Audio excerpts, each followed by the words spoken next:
Hi, Will and Jenni. Thank you both for joining us. So let's just start with a little more about the family history of White Oak Pastures. So how long has your family had the land, and what roles do you both play on the farm? I'll start out with the history. So my great grandfather came here in 1866. He had a farm about 50 miles from here that he lost in the Civil War.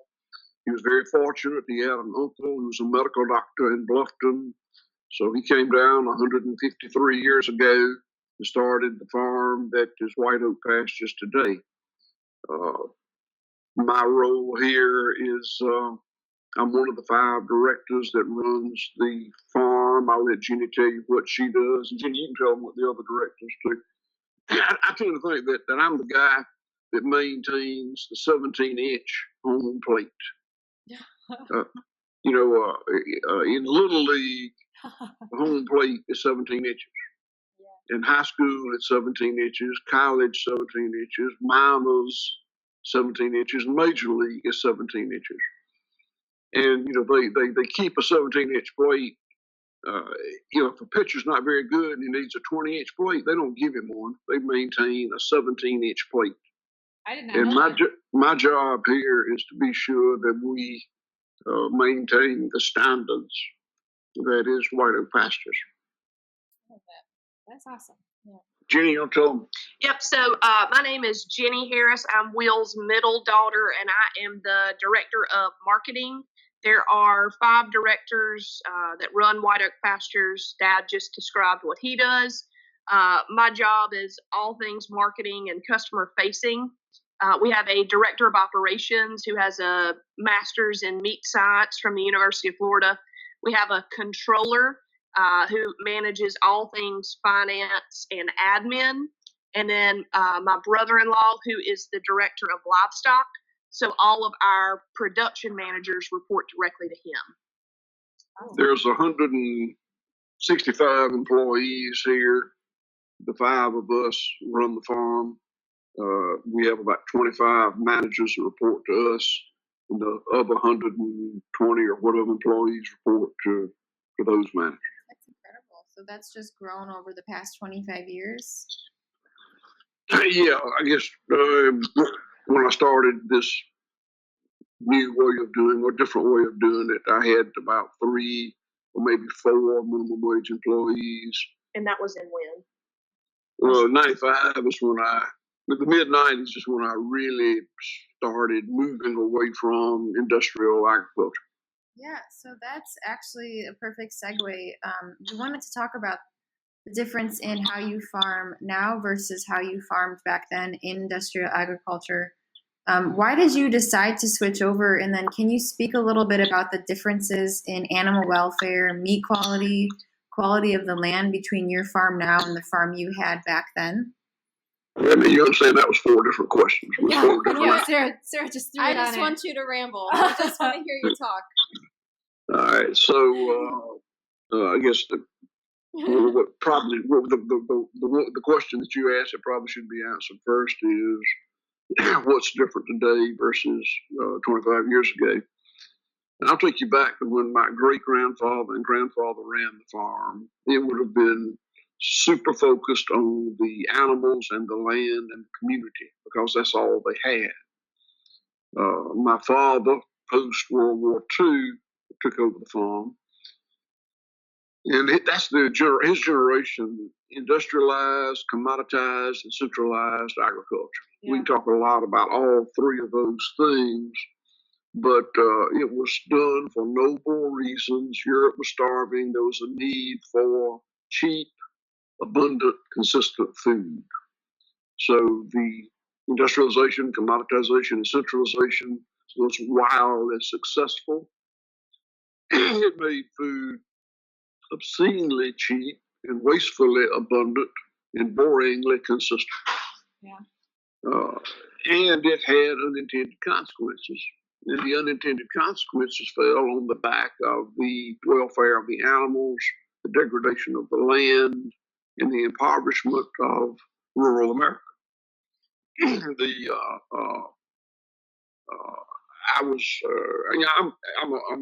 There aren't many of us in this movement that are good old boys that were industrial farmers that changed over, but I am one of them. And I did 20 years under my watch. I decided to do things differently. I went to the University of Georgia, majored in animal science, came home, farmed very industrially for 20 years.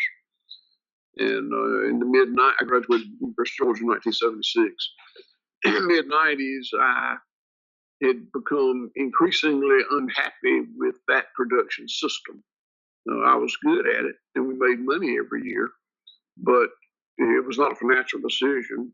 But the excesses of that production model were taking the enjoyment out of farming for me. Started out animal welfare. Later it became land management. And then later it became the re-enrichment of this local community. Yeah. So we started the path, and to be honest, we're still on the path. It's a journey, not a destination.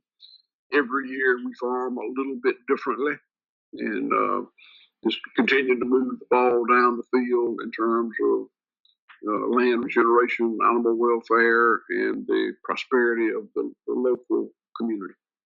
Awesome. You guys are doing amazing things there. It's really inspiring. And like you said, there's not many good old boys who made that transition. So what really inspired you personally to change it? So I mentioned being disillusioned with the unintended consequences of that industrialized agriculture. Animal welfare was the first thing. Loading 100, 500-pound calves on a truck to be hauled for 30 hours from the coastal plain of Georgia to northern Colorado just was not, didn't seem like what I ought to be doing.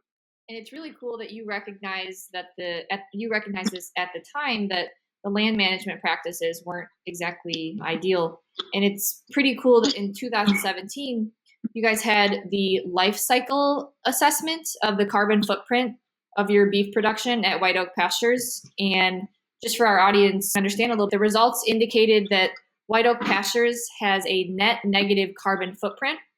I think it was -3 or so, 3.5. I don't remember the units exactly, but it was 111% lower than conventional U.S. beef systems, indicating that the management at White Oak Pastures effectively captures carbon in the soil, which offsets the emissions related to grazing cattle that all of the haters, preach about. So that's incredible. And as many of the arguments made against eat meating are centered around the greenhouse gas emissions, and these arguments are typically grossly inflated. So can you guys talk a little bit about how you got this study on your farm? Did they reach out to you? Did you guys talk to the University of Colorado? And how did they take the measurements? Yeah, so I will, before I address that, though, let me flesh out the numbers for you just a little bit. Yeah, that'd be great. What it showed is, as you said correctly, White Oak Pastures is a carbon sink. We sequester more carbon than we put up. In fact, we pull down more carbon than we put up. In fact, we actually pull down or sequester 3.5 pounds of carbon dioxide equivalent for every pound of beef we produce. That's incredible. Not total, but net. To put that in perspective, Impossible Burger puts up 3.5 pounds. Just coincidentally, the exact same amount that we pull down, they pull up for every pound they produce. They are a net emitter. We are a net sequesterer. And also, ironically, the same environmental engineering firm that did our life cycle assessment did their life cycle assessment. So just incredible luck. Wow. That the same experts found that for every pound of Impossible Burger you eat, you need to eat a pound of White Oak Pastures grass-fed beef just to break even. See, we need to preach that to our generation, because it's becoming more and more plant-based, and like that's a problem. Yeah, so the assessment showed that Impossible Burger and Beyond Meat are better, have a better impact on climate change than conventional beef. Yeah. But grass-fed beef from White Oak Pastures had a greater impact than theirs. In fact, as I said, theirs they are a net emitter. Yeah. But you asked that was a preface. You asked how the LCA, we call it the LCA, life cycle assessment, how that came about. Yeah. So we have sold product to Epic, the protein bar. Yeah. For a long time. I actually met the founders of Epic in Zimbabwe when I was taking holistic management training, and they were over there observing. And we became friends and have done business ever since. When they told me that General Mills was buying Epic, I assumed that would end the relationship. A big multinational company didn't think would do business with us, but they did.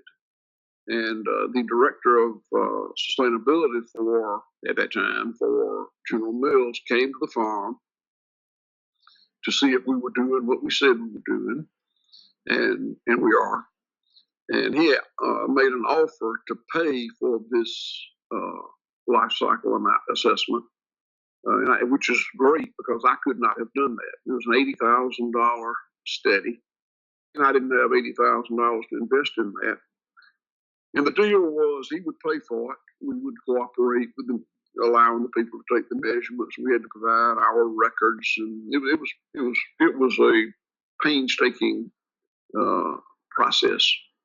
But then we would both own the information, and I had a little bit of trepidation. I felt really good about it, but you never know what somebody can find if they're scratching around hard enough. But the results exceeded my best expectations. It validated what I had believed for the last 20 years, but it was anecdotal, and now we have it scientifically documented. Yeah, that's incredible. So what specific steps have you guys taken to ensure that you are operating at a net negative? Well, so in fairness and to be candid, when I started changing the way I managed this farm over 20 years ago, I did not say, I'd love to manage this land so that it would pull greenhouse gases down and help mitigate climate change. Yeah. 25 years ago, I don't know if I had heard much about climate change. I made the decision for the land, not the atmosphere. I observed that the land out in the field where we use tillage and chemical fertilizers and pesticides and GMOs was a dead mineral medium. It was dirt. The land in the edge of the woods, 30 feet away, was teeming with life. It was soil. So I wanted all my land to be teeming with life. So we call it biomimicry. We started managing the land in a way that emulated nature. And that meant give up tillage, give up chemical fertilizers, give up pesticides, give up GMOs. And it worked magically. And that's slow. It took 20 years, but it took 20 years to get where we are now. It's still improving. If you look on our website, whiteoakpastures.com, and click on the environmental tab, and you'll see the LCA and the information that supports it. And you'll see that the organic matter in the soil is, for the last 20 years, has increased at a 45-degree angle and continues to increase. And it's not leveled out. So land is still improving.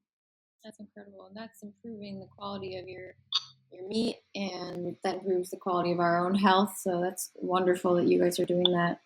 If you believe you are what you eat, And I do believe you are what you eat. And then you got to believe that, and if you believe in the cycle of nature, which is um, birth, growth, death, decay, microbes, uh, eating, decaying organic matter, feeding the plant that feeds the animal that feeds us. And you got to believe that's healthier than a linear production system that flies in the face of nature, which is uh, chemical fertilizers feeding a monocultural plant that is processed and fed to the animal that feeds us. That flies in the face of nature. Yeah, it goes so much deeper than what I think we recognize. Well, so that brings up your life cycle analysis showed you guys continue to increase your soil quality. And it's funny because if we bring back some of the arguments of, the haters of meat eating and cattle, they claim that carbon sequestration in the soil reaches an equilibrium after roughly 20 years. So essentially they're saying that the ability for the soil to sequester carbon is time limited. But y'all have been on this land for 163 years, and you started the holistic management like 25 years ago, and you're clearly still increasing the sequestration. So what are your thoughts on this idea of carbon equilibrium? Have you guys heard of that? And if you have, do you do anything specifically to try to avoid the loss of carbon to the environment? I reject the theory. Love it. The ludicrous theory yes. that the soil ceases to sequester carbon. I absolutely reject that. The oil that we pump out of the ground and the natural gas that we pump out of the ground, the coal that we mine out of the ground is carbon that was sequestered in the ground in the era of the dinosaur through the same photosynthesis and grazing practices that we use now. I admit that in any given 1-inch layer of soil, it will reach a maximum amount and it can't go any further. Just chemically can't hold any more carbon. I admit that. But I'll stipulate that. But what's true is the soil gets deeper and deeper. The inch that you're looking at the top layer now is not the same inch of soil you're looking at in 20 years. The soil builds. We've all read the stories about when the first farmers, the sod busters they were called, started farming in the Midwest, and the soil was 8 feet deep. The topsoil, black topsoil, was 8 feet deep.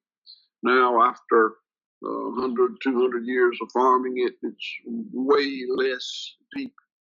That's the opposite effect.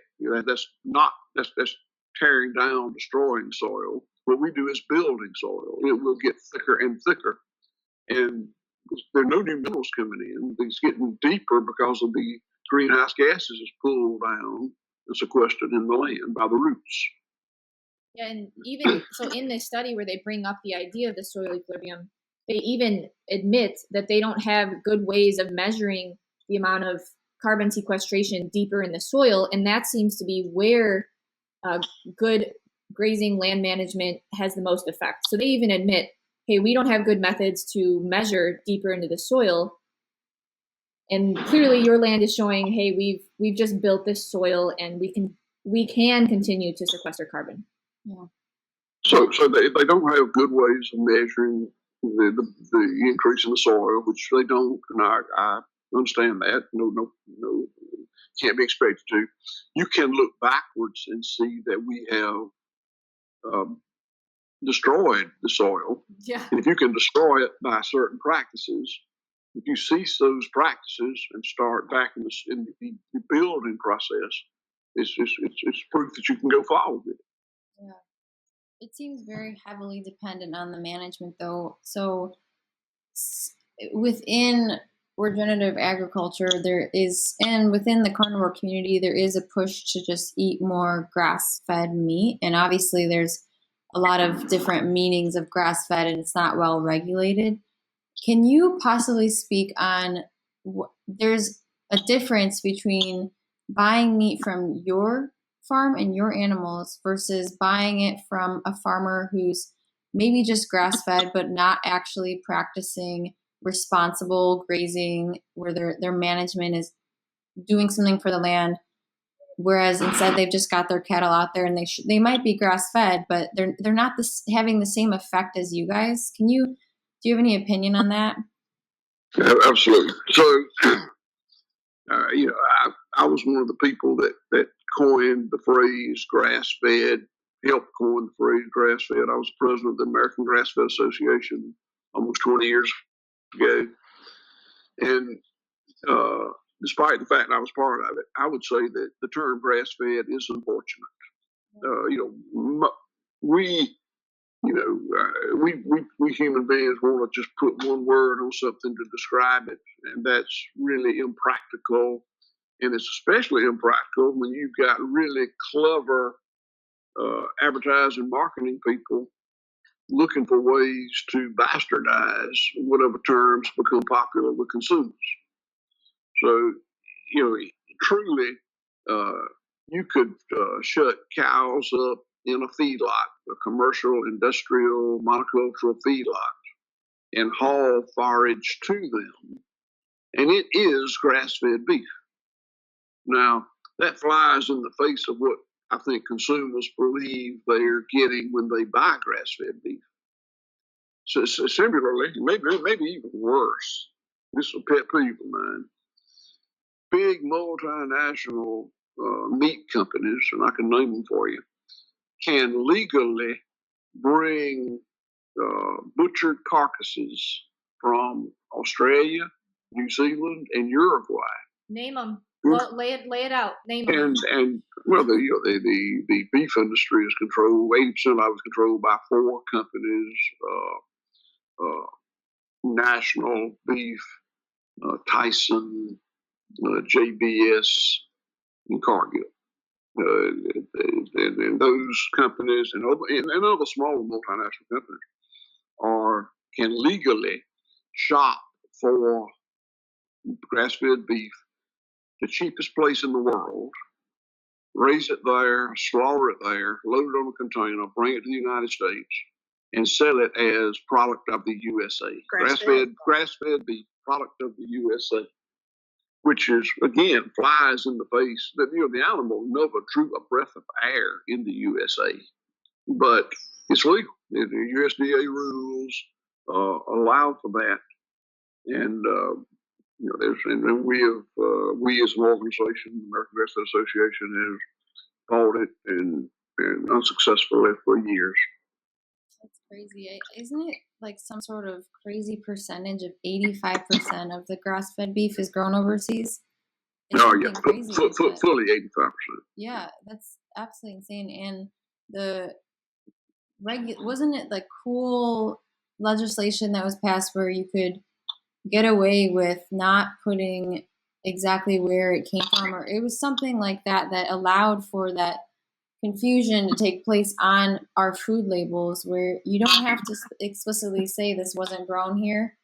It just has to be in small text, which is just, it's deceiving at best, You are very well informed. That's what you're referring to is what they call mandatory country of origin labeling. There we go. Cool is the acronym. Cool. And we had, for a short period of time, a few years, this country had mandatory country of origin labeling, which meant you had to put where it came from. Yeah. They did allow them to list multiple, so you could say product of USA, Canada, Mexico, Uruguay, Australia, and New Zealand, and they leave out with USA. Well, there may or may not have been any USA beef in there, but they completely voted down mandatory country of origin labeling. So now they not only do companies not have to tell you where it comes from, they can legally tell you it is product of the USA when not 1 ounce of beef in that product came from the USA, and it's legal. The only way that consumers are going to get what they think they're getting is by knowing something about the entity they're buying it from, the man or the woman, the farm. But that can be done with social media and good website access to websites. If you find a farm online that you like and you can visit there, they tell you up front they operate with full transparency. You can come anytime you want to and see anything you want to see. And you find a program you want to support. If you feel strongly about animal welfare, if you feel strongly about the grass-fed beef or what the animal's eating, what it's treated with, what it does, the program does for the environment, what the program does for the rural, strengthening rural America. Find something you like and support it. Yeah. And truly, Wendell Berry says something to the effect, this is not a direct quote, something to the effect that, you know who Wendell Berry is? No, I've heard of the name. Yeah, Google Wendell Berry. He's a great man.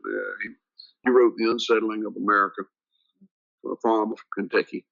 He said something to the effect that consumers vote with their food dollar on how they want the world to be. And that's profound. And I can tell you that if this kind of agriculture survives and flourishes, and by this kind I mean humane, regenerative, rural America focused, if it survives, it's going to be because consumers choose to allow it to survive. It won't survive through any sort of regulation. There will not be any sort of regulation that promotes or even supports this kind of agriculture. It's not going to happen. Too many lobbyists representing big multinational corporations. It will not happen because farmers unilaterally decide, let's do it different. They can't. They can't afford to. If it survives, I'm not real sure it will. If it does, it's going to be because consumers find a farm that they want to support and they support it. And I'm not. This is not a sales pitch for White Oak Pastures. It could be Gade Brown in North Dakota, Spencer Smith in Nevada, Blakely Alexandria in Northern California, Greg Gunthorpe in Indiana. I wish I could tell you there are thousands, but they're not. But there are dozens. But if you want this kind of agriculture to be a thing, as you young people say, you're going to have to support it so that these guys can make it, and another few dozen will try. Yeah, unfortunately, but also fortunately, it's up to us really for this to continue. It is literally well said. It is literally up to you. Yeah, it's up to the next generation whether or not it's going to continue. And we're huge proponents of the website called www.eatwild.com. So we try to get people to find the local farm near them and try to support them. So that kind of segues into our next question, which let's say some of our audience finds a local farm near them. What are specific questions that they should ask their farmers to make sure that this is a good place to buy from? Good question. I don't know if I've been asked that question before, but and I can't tell you what specifically to ask. But I can tell you what you want to know. You want to know how the animals are handled. What does humane treatment mean to you as a farmer? And most industrial farmers would tell you that humane treatment meant you keep them fed, you keep them watered, you keep them within a comfortable temperature range, and that's humane. And you don't intentionally inflict pain or discomfort, and that's humane treatment. Well, no, it's not. Added to that, it's incumbent upon the farmer to provide a life situation that allows the animal to express instinctive behavior. chickens were born to scratch and peck, hogs were born to root and wallow, cows were born to roam and graze. Confinement agriculture does not allow these things, and that causes the animal to be under low-level stress 24/7. It's just like if I locked you up in a closet and I kept the closet, there was a nice mattress in there. I kept it at 72 degrees. I gave you all you wanted to eat and drink. May not be a natural diet, but I kept you fed and watered. I'd be treating you humanely, except it's not, because you would be prevented from expressing your instinctive behavior. So, and from a regenerative land management, if that farmer tills his land, if he uses chemical fertilizers, he uses pesticides, he's using GMOs, then that's not regenerative agriculture. Regenerative agriculture is farming in a way that allows the cycles of nature to operate optimally. The cycles of nature are the carbon cycle, the water cycle, the energy cycle, the mineral cycle, the microbial cycle. And so you just got to decide what's important to you as a consumer, and ask those questions to ensure that that's happening.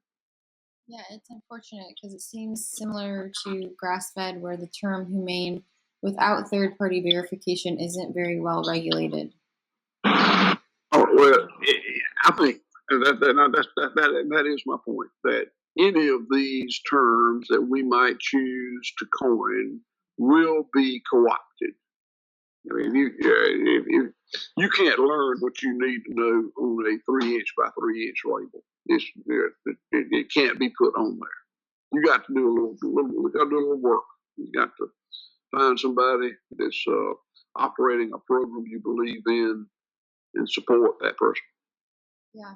And so another barrier for somebody to purchase grass-fed meat or from their local farmer is that it might be a little bit more expensive. Can you explain why grass-fed meat typically runs a little bit of a higher price? Well, it will be more expensive, and if it's not more expensive, then you're not getting what you think you get. Right. Because when you ask your farmer to farm in a humane, regenerative, fair to the community way, you are requiring him or her to give up the tools that reductionist science has given to take cost out of production. So you add cost back to production. People didn't start using chemical fertilizer and subtherapeutic antibiotics and hormone implants because it added to the cost of production. They did it because it took away from the unit cost of production. You spend more money for those inputs, but you produce a lot of stuff at a cheaper price. So when you add cost back to production, when the farmer adds cost back to production, if he doesn't extract that back out of the market, he will go broke. So a damn good way of knowing that you're being tricked is if it's too cheap. That's a good thing to keep in mind.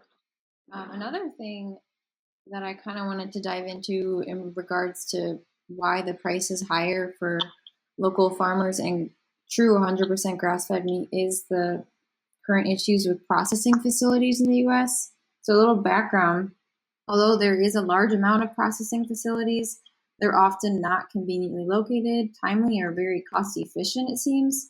And we've heard from different farmers we visited this summer that they often have to schedule 6 months in advance to process during the busier seasons and pay processing fees at a much higher rate compared to the conventional system where processing plants are larger and they offer steeper discounted pricing. So this just seems like another barrier for the small local farmer. What has been your experiences and challenges with processing, and how do you go about the processing process now? Do you guys have your own processing there?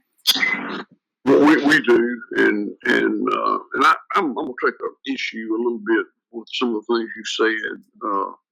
It is true that there's a great shortage of processing in this country. That occurred during the centralization. Remember I said industrialization, centralization, commoditization. In the centralization, big multinational companies built huge processing plants that operate at incredible efficiencies, financial efficiencies, not necessarily good for the animal welfare, but cheap.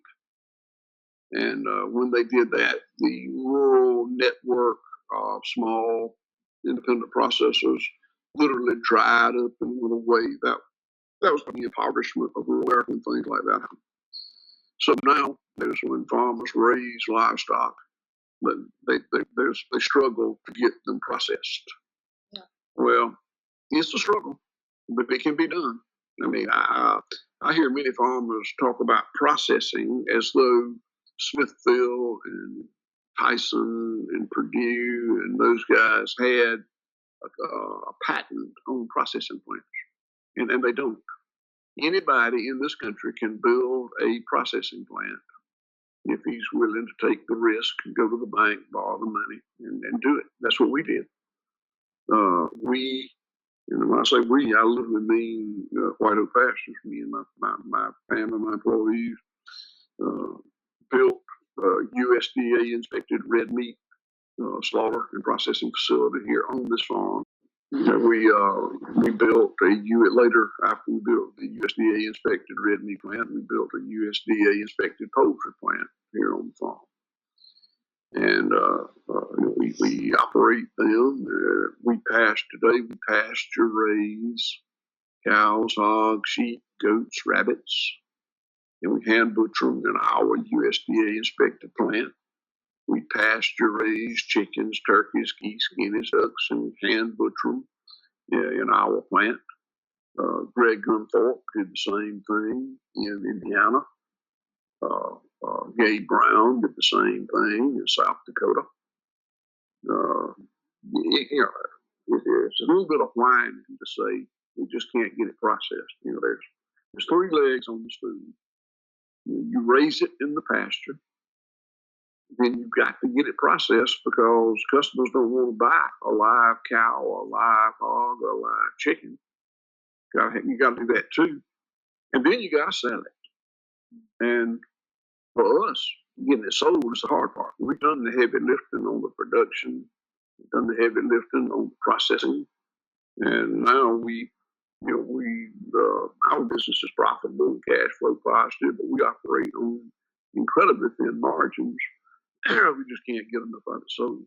Now my daughter Jenni works on that all the time. You might want to say something about it. So my, the most exciting thing that we do now is serving customers who want to understand and want to investigate this really complex message through our online store. And that's where our work with you guys and Paul Saladino and others in the carnivore community are so valuable, to us. Y'all are, no pun intended, but hungry for this type of message and this type of product.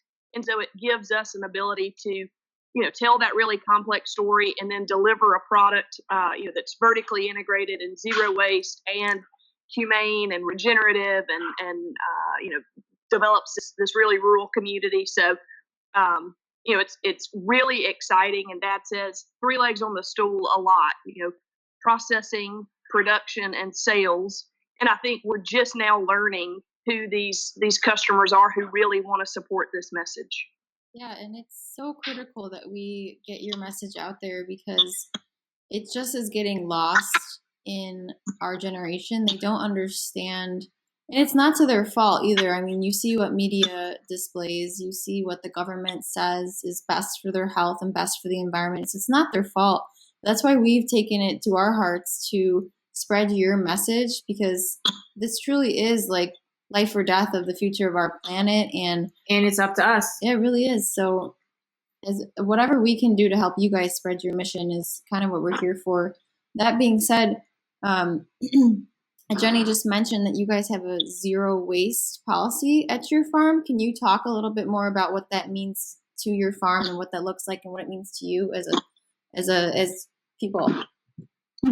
So zero waste for us means a lot of different things, but the easiest way that I've learned to explain it is that in these highly centralized and commoditized systems, there are byproducts, and those byproducts are, secondary market items. And for us, when we take the responsibility to slaughter an animal, we understand that it is our job to make use of all the parts and pieces. So zero waste to me is more so celebrating the ancillary products that add value to the whole. So, tallow soaps and body washes, candles, which are, sort of seasonal for us, but people who embrace animal agriculture in a very holistic way expect for the chapstick that they use and the soap that they bathe with, to be from an animal that has the same values that the steak that they're eating. Another product is our leather. So we slaughter 35 head of grass-fed cattle Monday through Friday, and so that's a lot of hides. Yeah. And so I know y'all said y'all had a dog.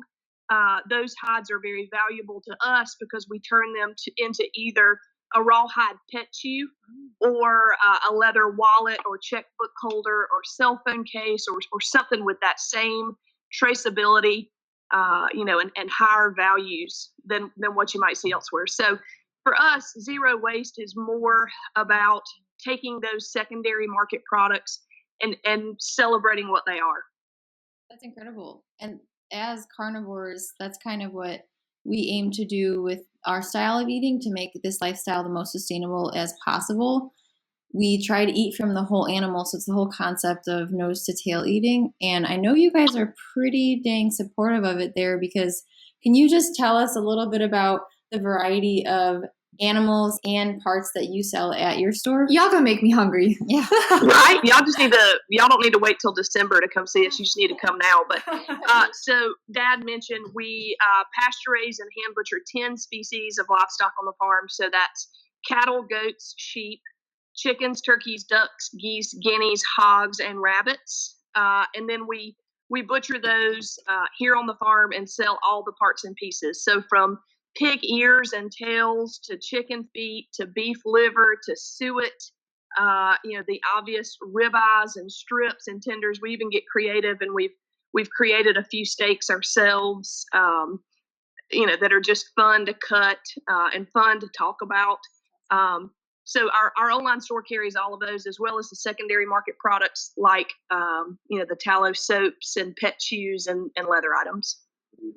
Oh yeah, and we also have, pollinators are a really big deal. So we have 14 thriving beehives and collect honey from those several times a year. So we're really, really excited about that too. Honey's really important. Bees are really important to the environment. So we're proud of that. That's awesome. Y'all are making us hungry. And if you ever have any, leftover beef suet that you don't want, feel free to always send it our way. That's one of our favorite things. So you guys have easily the most diverse nose to tail selection on the internet. Like clearly our favorite online shopping store. So as one of our final questions for both of you, what is your favorite part of any animal to eat? So if anything is fair game. So for me, it's beef tongue tacos. Ooh. Barbacoa, lengua. That's awesome. Okay. Yeah. That's my number one. People are so intimidated by the tongue, but you just gotta get that slow cooker out. I feel you on that one. It really breaks down. Yeah. It's also one of my favorite meals because when Dad built our processing plant back in 2007, the red meat processing plant anyway, I've always been very close to my dad. So going to work with him every day, it was just, we have a very inseparable relationship. But he bought this, I can show you after we get done filming, but this little fireplace thing that, runs on propane. But he would cook supper by getting a pan and literally just rinsing it out, putting red wine and barbecue sauce in the pan, and then putting 6 or 8 cow tongues in and letting them cook all day. And then we would just peel them and eat them in the office. It was that'll forever be my favorite meal. Oh, that's awesome. How about you, Will? the old adage is you don't want to see law and sausage made, and boy, that's really true. You know what happens in the House of Congress is not pretty, and sausage is the same way. They so often commercial sausage is stuff that's ground up that would not otherwise be marketable. The sausage, my favorite product here is the sausage we make. We 10, 11, 12 times. It's real artisan sausage. It it's my favorite thing. I mean, I don't care if it's Cajun turkey or maple syrup pork. It's just all really good. That's incredible. Yeah. So where can people listening to this podcast find you guys on the internet so they can purchase some of this themselves? So we have an online store, which is linked through our website. The web address is www.whiteoakpastures.com. There's a big shop link, which has all of the products listed. You guys started a storm of interest around suet and liver and things like that. So we're restocking those items. So if anybody visits and we're out of stock, know that we're working as hard as we can at it, and we'll have more soon. That's awesome. Yeah, we love that people are buying all the suet. I've heard from multiple people you guys are sold out of suet, so yes, they're waiting. That won't be a problem for long. I'm working on it. Okay. Well, thank you guys so much for joining us today. We really appreciate this. However we can keep pushing your mission out to our generation, we're all ears, so please always let us know. Good to be with y'all today. Thank you very much. Thank you.